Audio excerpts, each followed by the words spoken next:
Pirms vairākiem simtiem gadu, kad Ilūgstes vietā bija klajš lauks un valdīja barona Zībergas patrs, 3 Latviju baloniņi iestādīja ozola sēkliņu.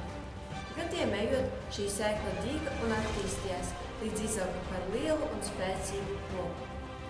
Tika vēsta, ka šī sēkliņa saturēja burvestību. Tagad tā izpildot jebkuru vēlēšanos. Pašā Ilūgstes centrā atrodas 100-gadīgs ozols. Šis ozols simbolizē mūsu novada varenību, izturību un skaistumu. Šis ozols ir apveltīts ar mistiskām spējām.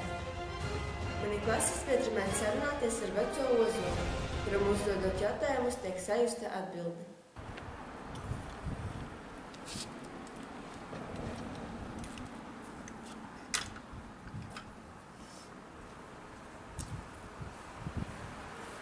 Mistiskais ozols.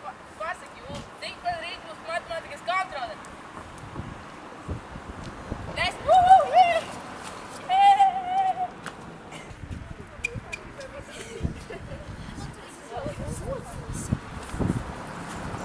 Mistiskais ozols, pasaki, Ulu, kas tagad ir modernās? Džinsu jakas vai džemperi?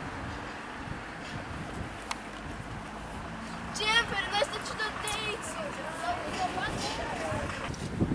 Nu labi, čau.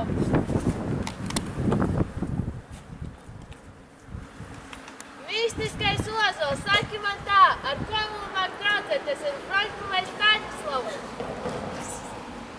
Tā arī zināja ar vienu, paldies! Mēs esam Ilūgstes!